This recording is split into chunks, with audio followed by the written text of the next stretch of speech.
All right, good afternoon again. We're going to start this section. Our first presenter is Mr. Edgar Rosa, and he's from Pearl S. Buck Writing Center, and he's going to talk about experiencing a revolution establishing a mixed-race adoption agency. Would you please give a hand to welcome Mr. Rosa?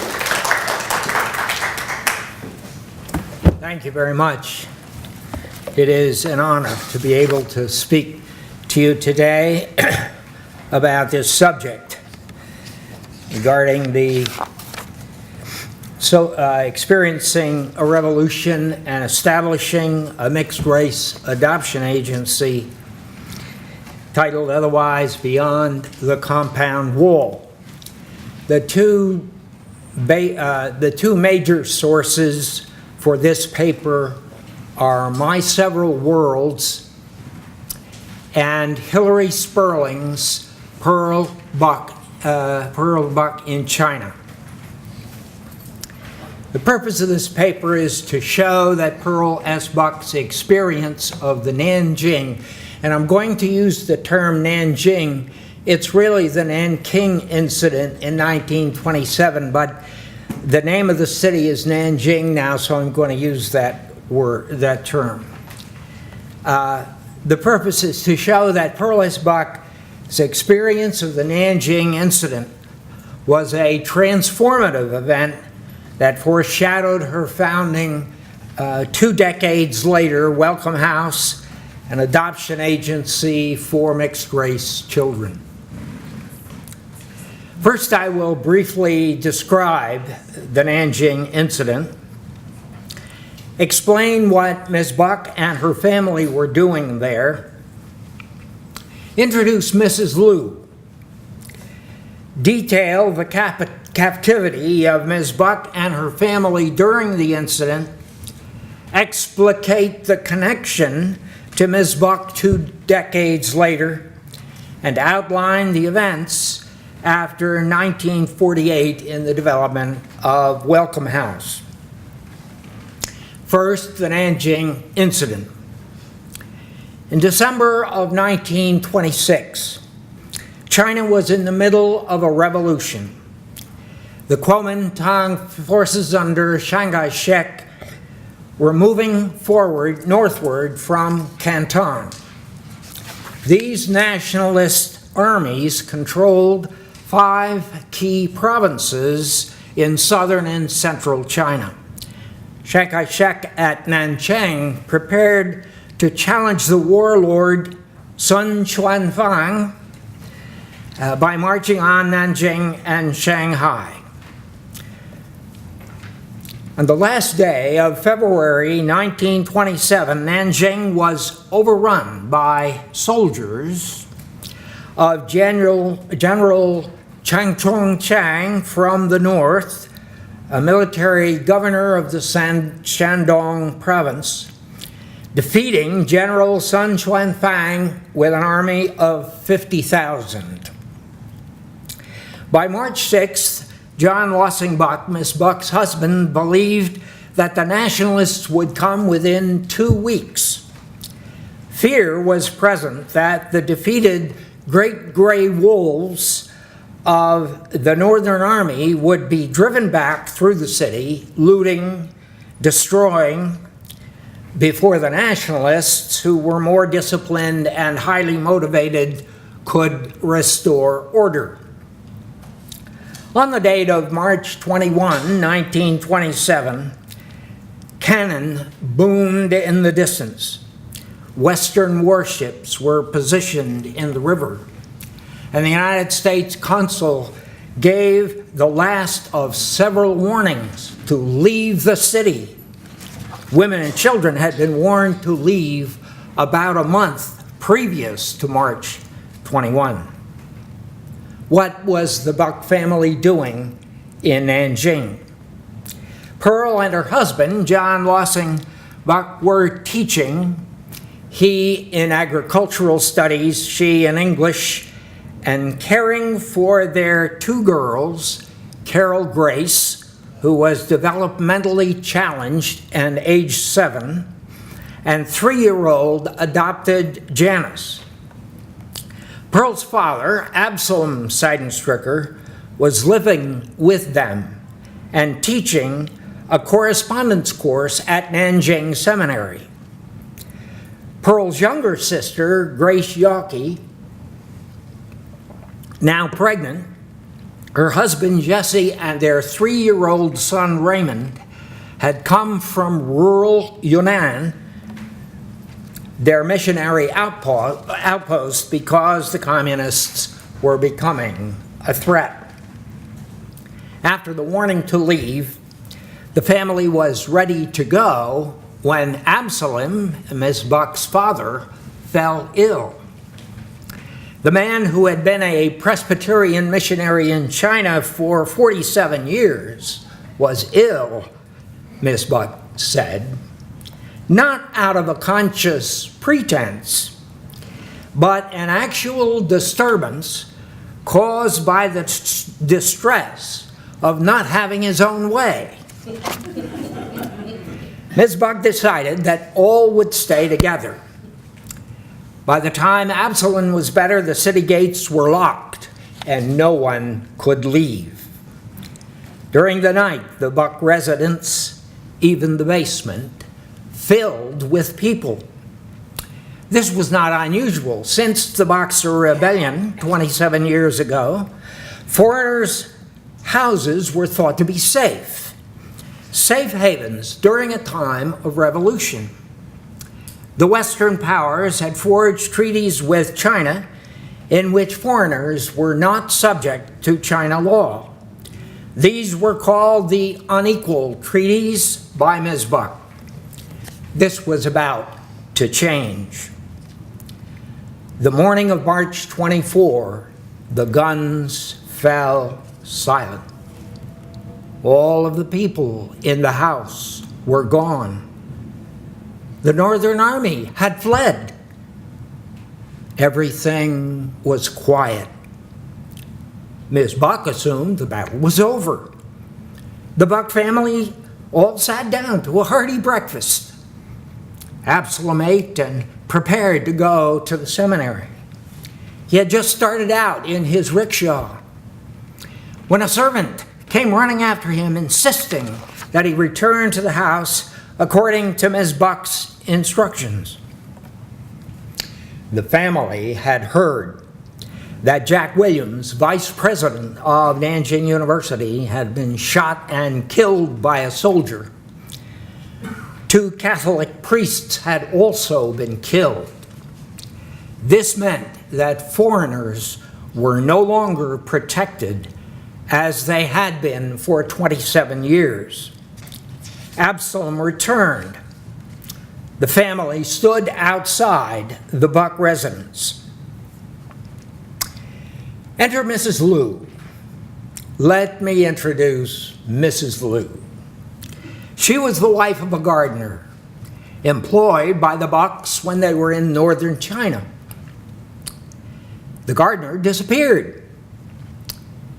After the Bucks moved to Nanjing University, Mrs. Liu came to see Ms. Buck. Pregnant and alone, she came to Ms. Buck because she said she had no one else. Mrs. Liu had lost many babies because of the 10-day madness, another name for tetanus. This was the result of unsanitary instruments used in cutting the umbilical cord. Ms. Buck agreed to help with the birth, but Ms. Liu wanted to do it by herself. So Ms. Buck set up a box of medical supplies, including iodine, and gave it to Mrs. Liu. 2 different times, Ms. Buck assisted Mrs. Liu with the baby. One time, the baby had iodine burns around the belly button. Mrs. Liu had used too much iodine, thinking it was good medicine and more would be better, so why not use all of it? Ms. Buck took the baby for a while and dealt with the burns and returned the baby to Mrs. Liu. The second time, the baby had skin irritations around the buttocks. She asked Mrs. Liu what happened. In the North Country, the Chinese peasants would lay the baby on sand. The urine would go down through the sand and the baby stayed dry, thus not needing expensive cloth diapers. At Nanjing, there was no sand. So Mrs. Liu laid the baby on ashes. Mrs. Buck realized that the urine and the ashes combined to produce lye, scarring the baby's tender skin. Again, Ms. Buck took the baby and nursed it back to health and returned the baby to her mother. Over the next few days, Mrs. Liu would play a key role in the Buck's survival. Let me turn to the events surrounding Ms. Buck. 13 hours of waiting in Mrs. Liu's half hut. When Ms. Buck's father returned to the Buck's residence, the family was standing outside the house. Remember now, foreigners were no longer protected. Suddenly, Mrs. Liu appears. The family knew they had to go somewhere. Mrs. Liu leads them, as Hilary Sperling declares, through the back gate, over rough paths, between vegetable plots, fish ponds, and grave mounds, to a little clutch of huts built against a tiled brick wall. This was the 10-foot by 8-foot room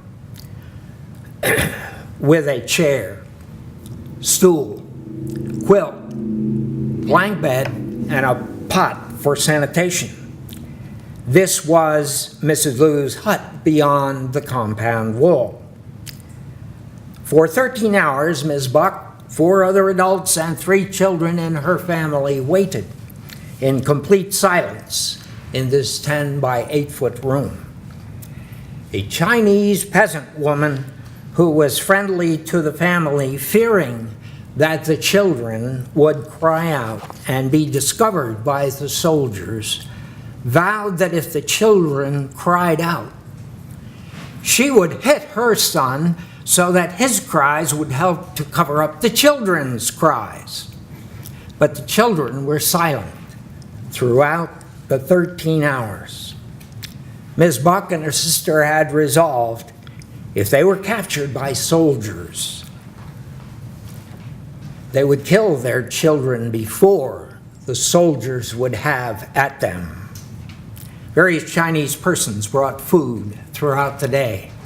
At 9 o'clock in the evening, a man came and apologized that he could not save them from the soldiers anymore. All day they had been aware of the house that they had left being looted and everything taken or destroyed. Absalom could see out a tiny window that the seminary was burning, which meant all of his books and papers were being destroyed for the second time in his life, because his books had all been destroyed one time in a fire when he was a student. When the Buck family was led out of the tiny 10 by 8 room, they were not sure if these were friendly soldiers or not.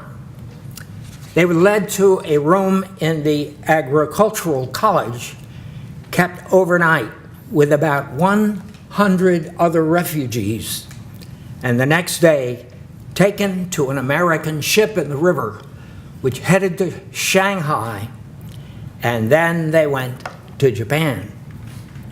Ms. Buck had helped to keep Ms. Liu's baby healthy, and Ms. Liu had hid the family from the revolution beyond the compound wall. In the course of these events, Ms. Buck realized she was white, that she could not change that. This realization changed her world forever. We jump 2 decades to 1948. Ms. Buck, now living in Bucks County, Pennsylvania, had been married to her second husband and publisher, Richard Walsh, for 13 years. Carol Grace, her developmentally challenged daughter, was living in Vineland Training School in Vineland, New Jersey. Janice, at about 23 years, was off at advanced school or work. 4 adopted children lived in the house who were barely teenagers. At this point, a dark-skinned baby comes into Ms. Buck's life. Born of a man from East India and an American woman, neither parent wanted the baby. He lived in an orphanage in New York State and could not be placed because no one could or would place mixed-race infants. The rule in those days was that you matched the baby with parents of exactly the same race and religion. But the baby had brown skin and yet was Caucasian, so both parents were Caucasian. Ms. Buck was notified of the mixed-race baby's plight. She called any and all people she knew, including Indians in America and in India. No one would take this mixed-race baby. He eventually was named David Yoder. Ms. Buck spoke to her family about it, about taking him, and they replied, "Bring him here." She kept the baby for some time, but at 56 years of age, she felt that she was too old to adopt. Through the support of friends and others, she was able to establish a Welcome House family. Soon another baby arrived.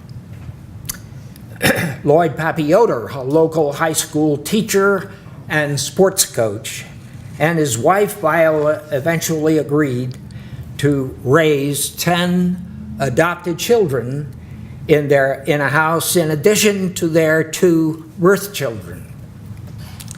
The birth son, Dale Yoder, wrote a book titled Welcome House, Legacy of Pearl Buck, detailing the development of this family. There was a second Welcome House family, I understand, including 4 adopted children.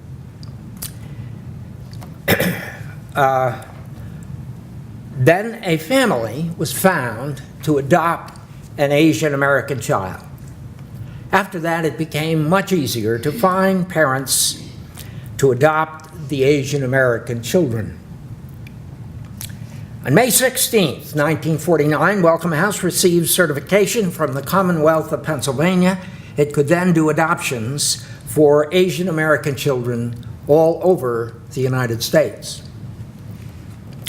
Several things came to Ms. Buck's mind after 1948.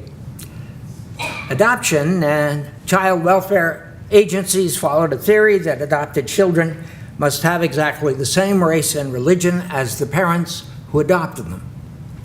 Ms. Buck came to the conclusion that children should be placed in families according to profound theories of love, understanding, and intelligence, rather than theories of color and creed. Ms. Buck had seen mixed-race children in China, where traders or colonial rulers had birthed children with Asian women, children not acceptable by either race. She had attended school in Shanghai, China, with children whose parents were a distinguished American educator and a fine Chinese lady. They were unhappy at heart, not because of their parentage, but because of the injustice they must suffer. Ms. Buck wrote of these things in a 1955 article. Ms. Buck put the Constitution and the Bill of Rights of the United States into her spiritual life. The inscription on the Statue of Liberty was sacred to her. Give me your tired, your poor, your huddled masses, yearning to breathe free the wretched refuse of your teeming shore. Send these, the homeless, tempest-tossed to me. I lift my lamp beside the golden door. Ms. Buck wanted to have support for a welcome house in her own community. She went to the people who lived there, the Pennsylvania Germans, known as the Pennsylvania Dutch, the old Mennonites and the new Mennonites, and the English-blooded Quakers. She told these farmers and businessmen she wished to place the children in families where they belong, not in an institution or an orphanage. If she found families who wanted these children, she would like community support. At a community meeting, the good general storekeeper, a stout Pennsylvania Dutchman and respected leader of the community, said in his Dutch accent, "We not only wanted them, we would be proud to have them."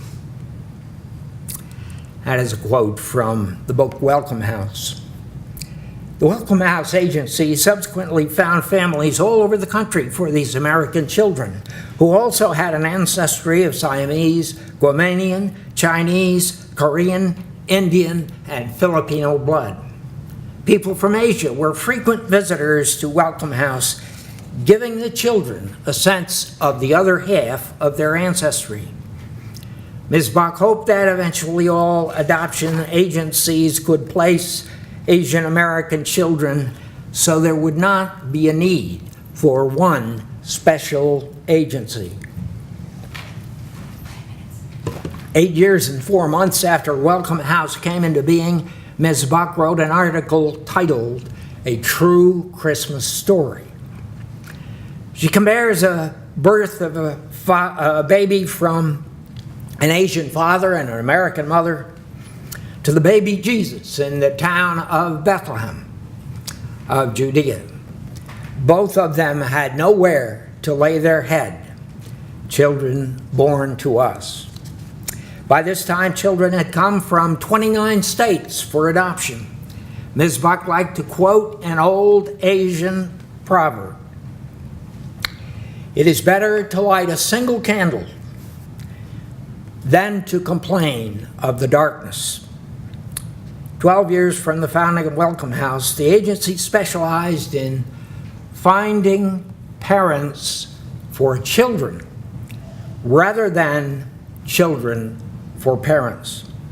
Superior parents often did not have much money, but all had loving hearts, understanding, and intelligence.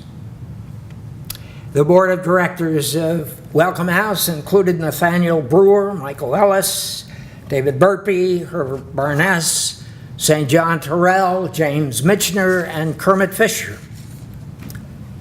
The late Oscar Hammerstein II, who wrote many musical comedies, was board president at the time of his death. His son William took his place on the board. In 1972, the Penn Ridge High School football field was named for Lloyd Poppy Yoder, who, along with his wife Viola, had parented the first Welcome House.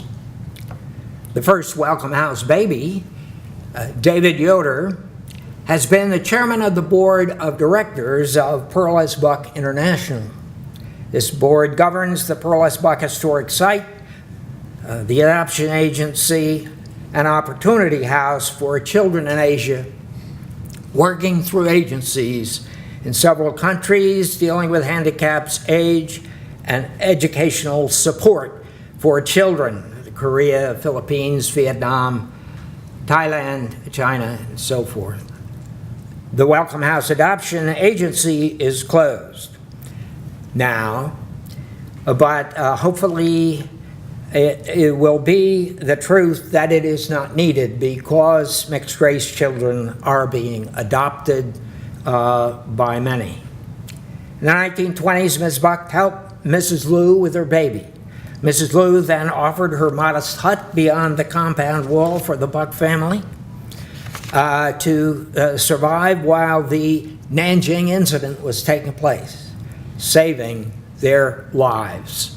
Then 2 decades later, Ms. Buck worked to form a path for countless mixed-race children to live in homes and families that welcome them on a pathway for their future life.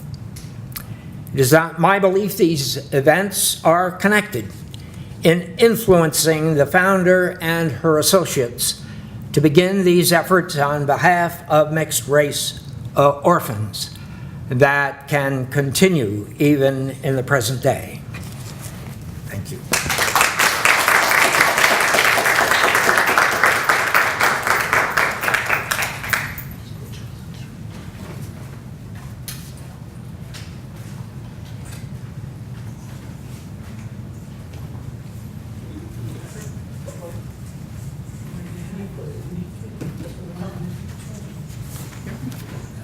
Thank you, Mr. Ruza. And next, Ms. Ann Kaler from Grand Mercy University and Pearl Esbach Writing Center. She's going to present Pearl, Guanyin, and the Western Goddesses. Let's welcome her.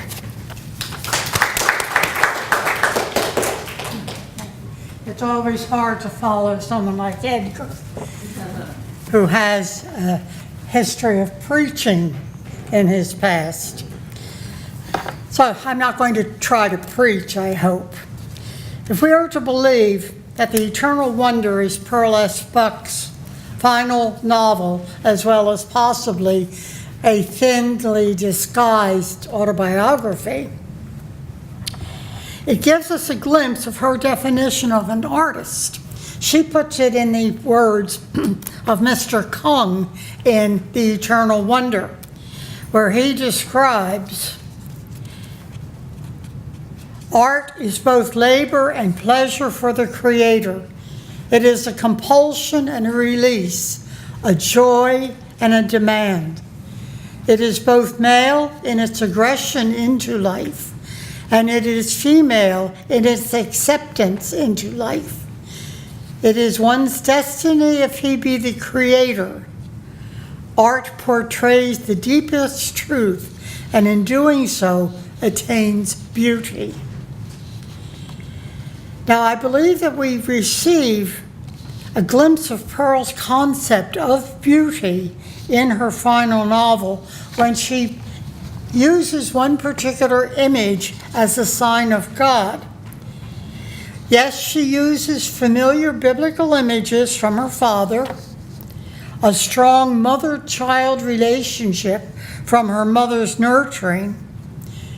She uses the familiar archetypes of the Greek and Roman goddesses, but finally, she resorts to her Chinese upbringing and the pervasive iconology of the Asian goddess of mercy, Kuan Yin.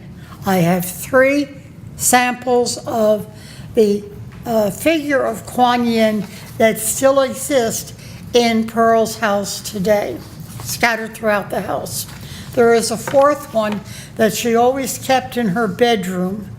It is an ancient 12th century or so, wooden statue with the golden youth on one side and the jade maiden on the other.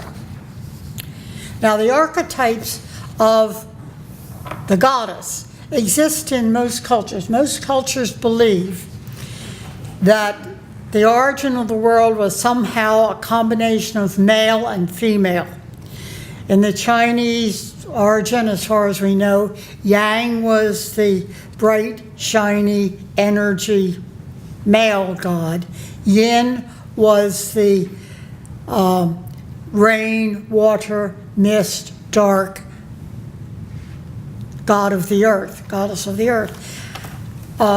Modern physics tells us that there are only 2 things in the universe: energy, male, and matter, or the woman, the female. Mother Earth, indeed. The Latin word for mother is a word, M-A-T-E-R, like matter.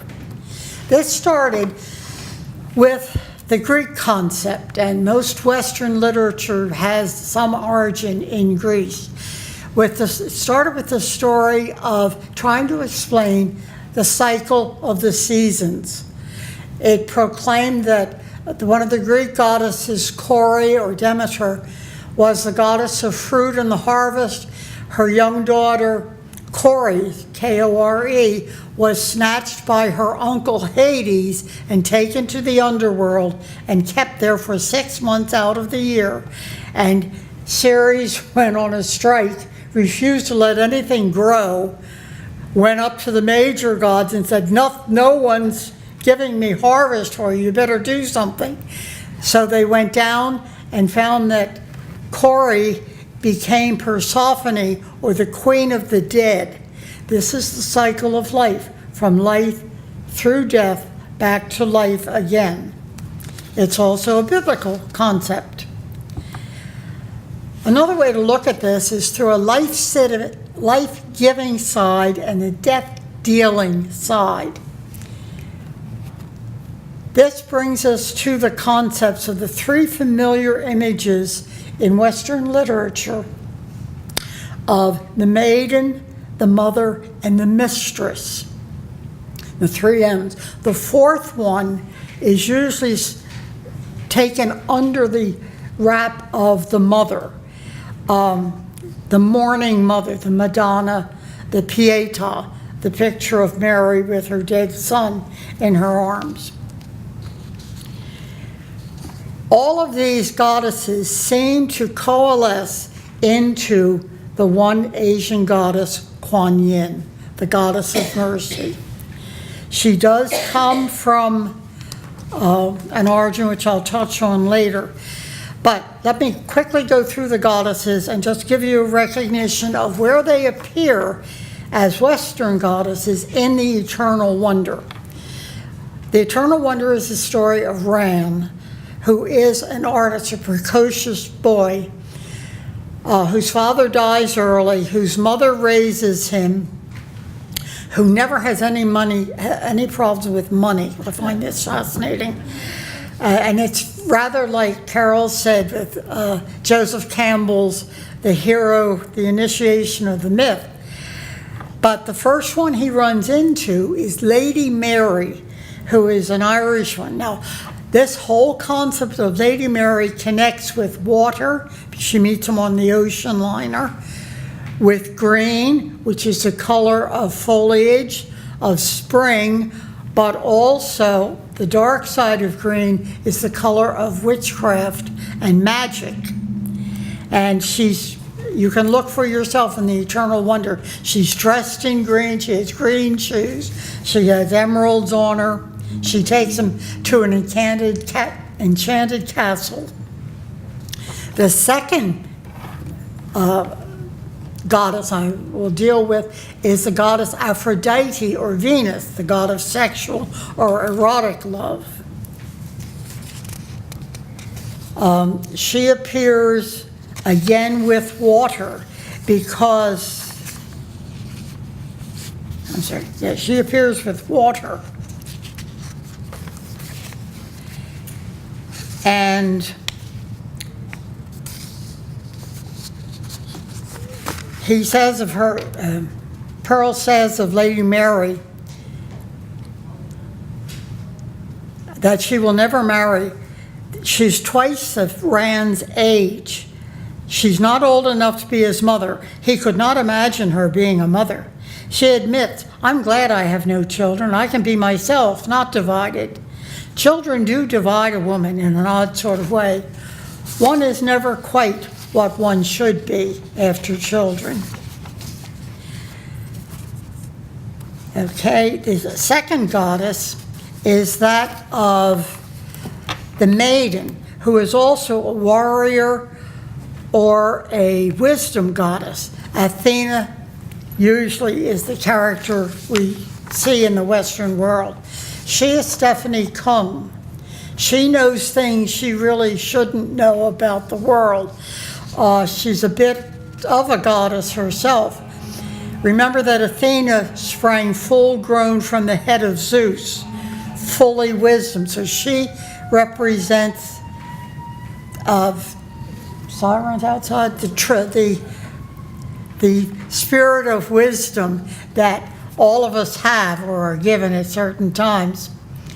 She's the one who knows that Rand is going to be a writer. She serves as the innocent woman, the wise woman, the warrior and huntress. Why does she die in the end? I hope this isn't a spoiler for anyone who hasn't read the book, but she does. She commits suicide because she has to be a sacrificial victim while being a muse to Rand to free him from the problems of having to raise a family. She will not raise a family because she is biracial, and she does not want children that are biracial.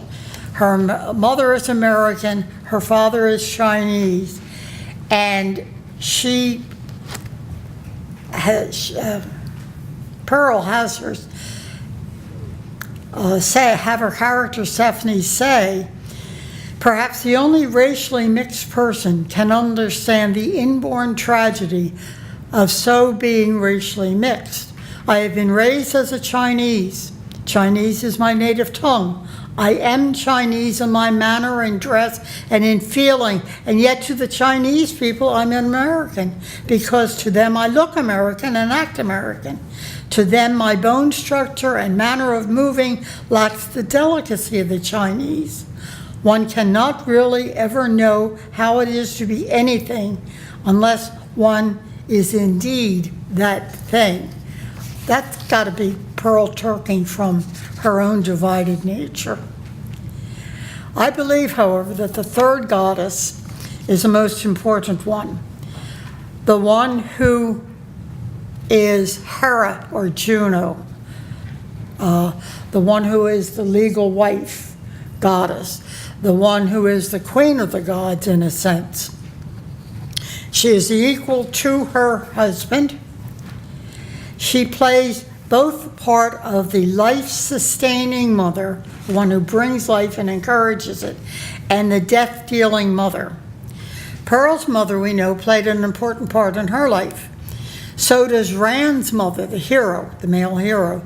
Mother is everlastingly attentive to the boy's needs. I wish all of us had it as good as this kid did. I mean, she comes up with money. She comes up with grandfathers who have money. She's sending them off here. She never criticizes them. She smooths them down. When Mr. Kong and Stephanie die, she's the one to bury them. She's the ultimate comforting, consoling mother whose apron strings are long enough to give the new artist freedom enough to survive. She is the infinite Madonna holding her child in her arms. She's worthy of a paper on her own, but that's not this. Look how Pearl uses these attributes of the Western goddesses. The absence of the final female figure, the mourning mother, the crone, if you will, that's one of the terms, may be reflective of Pearl's writing this novel so close possibly to her own death in 1973.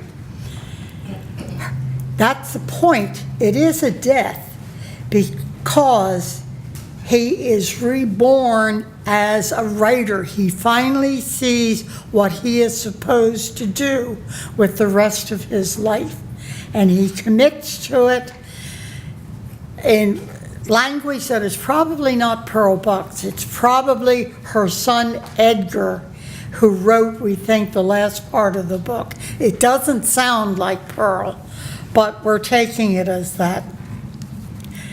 All goddesses center on preserving the growing male, the young male. In many cultures, the male is always the preferred. Infanticide, female infanticide is the most common death of all. It has been through the centuries. Now, Pearl says, and what happens with these goddesses, Pearl read heavily into Western literature. She knew the goddess Kuan Yin from her training. As she says, the Buddhist Kuan Yin is, this is a direct quote now, is to Buddhism what the Virgin Mary is to Christianity, and is dearly loved by women in Asia. I grew up in her aura because I used to go with my Chinese Amma to the Buddhist temple. I don't know if my parents ever knew I was taken to a Buddhist temple with my Amma, but I took it as a matter of course that on Sundays I would go to church with my parents, but on the other days I went to temple with my Amma. Since there's only one Sunday and 6 other days in a week, perhaps my Amma had the best of it. And she goes on to say, Kuan Yin has always been a guardian of mine, and she is always in my homes. So what I'm proposing is that strong mother-child relationship that Kuan Yin has to the people on earth is her substitute for God in a lot of cases. Very seldom does she call God He in a gentle way. Okay, who is she? They show Kuan Yin as one of the goddesses. Now, the Buddhist story is that she was a good person on earth, so good she went to heaven and stopped at the gate of heaven, turned back because she heard, and it's a hearing image. Now, I'm hard of hearing, so to me this is very special. She heard and hears the cries of the crowd or the people. In biblical terms, it's hearing the cries of the poor, straight out of the Bible. Pearl uses a lot of biblical images that she shouldn't and couldn't avoid. But when Kuan Yin mutated through the years from the Buddhist concept of a male god who was androgynous and into a female one, the Chinese people, being eminently practical people, sought to balance out the predominance of male gods with what they knew most closely, the strength of a mother-child relationship. Other nations had the emesis of Isis and her son Horus, Mary and her son Jesus. In claiming Kuan Yin as a goddess of mercy, the Chinese hearkened back to the security of an earlier matriarchal world. And I think that's the world that Pearl tries to show us. By tying mother and child together and making birth the sacraments, the myths continually show water as the means of birth. Amniotic fluid, amniotic sac, that makes sense. Water is a universal element. Pearl, however, declared that she remembered being in her mother's womb and being born. In the eternal wonder, she starts it with the provocative words, "He lay sleeping in still waters." Now, I can take that without being a biblical scholar and go riff on it all day long. It means so many things. He is still, but still as in stillborn, meaning not alive yet. The image of the water, that still water is dangerous. Because it hides a mystery. You can't see what's under the water. However, it's used in a good sense here because she connects it with being born. In Hebrew, still waters translates as the waters of quietness. Sheep, I am told, will not drink from rushing waters. So the shepherd must lead them to still waters, or to drink from the cup that is overflowing, a very common image. The phrase still waters, again, can be a dangerous one.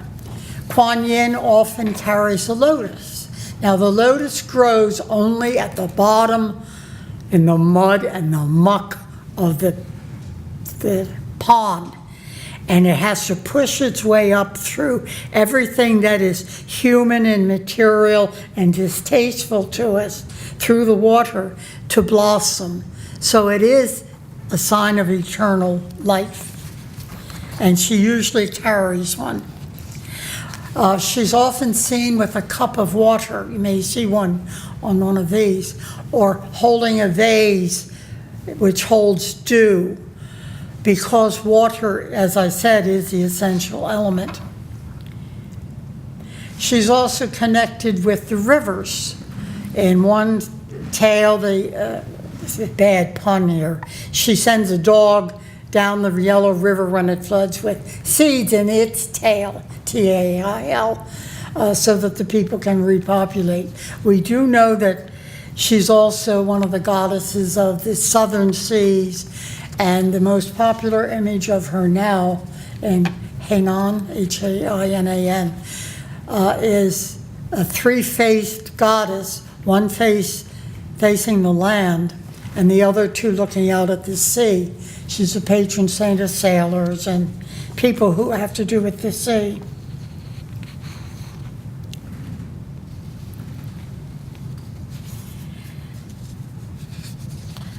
Okay, I'm almost done. All right. Pearl uses the image of the Kuan Yin as a source of wisdom because it fits Stephanie's worldview better than the classical Athena's goddess of wisdom. After Stephanie has once again rejected marriage with Ran, she turns and looks at a small golden Kuan Yin that, according to Pearl, the goddess remained as she was, silent, unperturbed, understanding carved into every line of her delicately beautiful wood face, similar to the human face turned toward her. So if Pearl resorts to an ancient feminine archetype as a muse for her writer's son, then the novel seems a mirror image of Pearl's own life history. Her hero's final exhortation sounds more like a defense of Pearl's newly found organization for the biracial children from the Korean War than for the ending of a true autobiography. But then we don't know when it was written or when, for what occasion. What we do know is that her son helped to edit the manuscript, which is nice to know. In the end, it seems that Ran, R-A-N-N, is ultimately the small boy child to each of the Western goddesses in their emanations as mother, maiden, and mistress. In Pearl's view, Ran is eventually the new artist's child resting in Kuan Yin's arms, as he might also rest in the arms of the Madonna or the Lamb in the arms of the image of Christ the Good Shepherd. Her novel blends the distinction and the mythologies and the beliefs of East and West, as she did in her own life. In autobiographical narratives, the artist trails bits and pieces of his past to explain or to justify his work to an audience. A critic like me can use those bits and pieces to understand the facts and foibles of the artist or the origins. In that context, may I suggest that Kuan Yin, the goddess of mercy in China and the East, must have reminded the older Pearl of the psalm she heard as a child. Surely mercy and kindness shall follow me all the days of my life. She knew the story of how Kuan Yin halted at the gate of heaven to hear and answer the cries of the world, of the poor, of the marginalized, of the disenfranchised. What better use of her creative authorial power than to have her fictional hero's son use his wealth to answer Kuan Yin's call for help for stigmatized biracial children of war? What better way to end an artist's vision of a peaceful world than with the words of eternal wonder?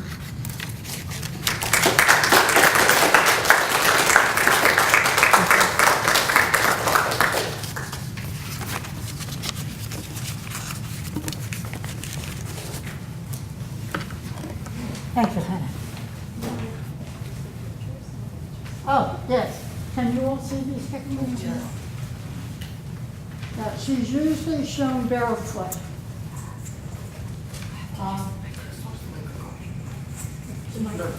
Microphone. Okay. I used to be able to fill the room with my voice.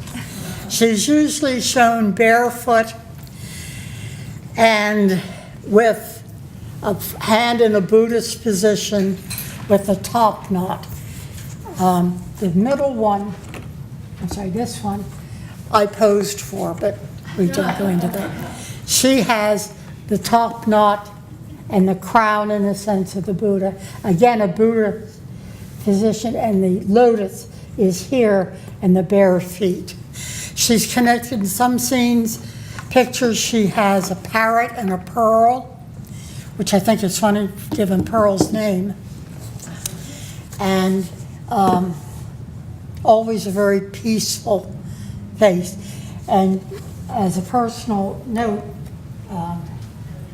those of us in the West look at the Asian faith and see peace, a peacefulness, a reserve, but a peace. And for that, I thank you. Thank you. Thank you. Thank our two presenters. They have different content, but now we would like to take questions. Because of the documentation, the recording, they can only take audios from the microphone. So if you can speak your question a little bit louder, I will repeat here, and we will have Mr. Ruza or Ms. Kaler to come to the front to answer the questions. Anyone? It's free. Edgar, was it Hillary Sperling or Peter Kahn who talked about the silver pistols in the pockets? I couldn't recall. And you were referencing both at that time. The silver pistols? Yes, that they were going to kill the children. They would not let yes, the children fall yes. into their hands. Right, right. I think that reference may be in both places. Okay. Yeah, I think knew it's that- in both places. Yeah, because Hillary does use Kahn's work a lot. And I Yeah, didn't know if yeah. she was quoting Kahn or what. Okay, thank you. Yeah. It's a dreadful thought, isn't it? To sit for 13 hours with your children beside you, knowing you would kill them if you had to. Other questions? We satisfied everybody's needs. Good work, Edgar. Yes. Where did Pearl Buck get all of her knowledge on, say, world mythologies? Would she use it from Randolph-Macon, or had she always? She always had it. Well, I don't know. Where the question was, where did she get her knowledge on world mythology, like Guan Yin? Yeah, Guan Yin and the Greek and Roman goddesses that you mentioned. When she, thank you, dear Hannah. When she went to college, she followed the regular curriculum at that time. She would have read the Odyssey, the Iliad, all the Greek plays.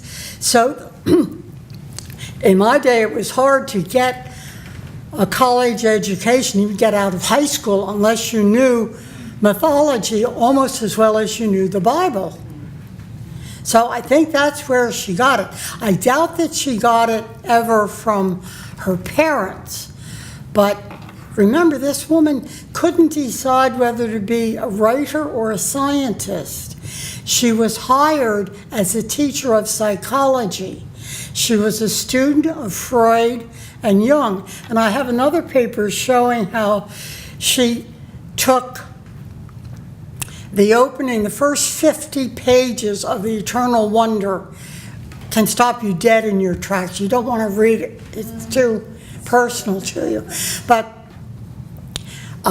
she bases it on James Joyce's opening of Portrait of the Artist as a Young Man, where he starts with baby talk and goes through language. That's what every college person should know now, but I don't know, The Hobbit has taken over.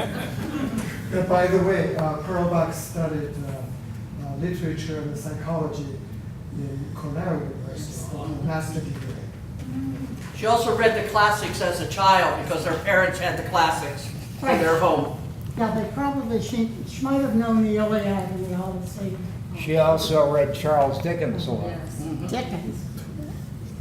And growing up and living in China, she could easily pick up the Chinese legend and mythology from her friends and the other kids. The interesting thing is, her parents are born and probably got their education. Her parents got their education before Freud was ever known for anybody or anything. And she goes to college in 1910, and all this stuff is different for her than it was for them. Yes, very different. Think of all the things she didn't have to worry about. Her own personality and the personality of her own family. We still have some time. Any other questions? If you have any, stop us tomorrow. Yeah. Again, thank you for coming, and we thank the two presenters one more time. And we hope you will continue participating in our other sessions tonight and tomorrow. Thank you again.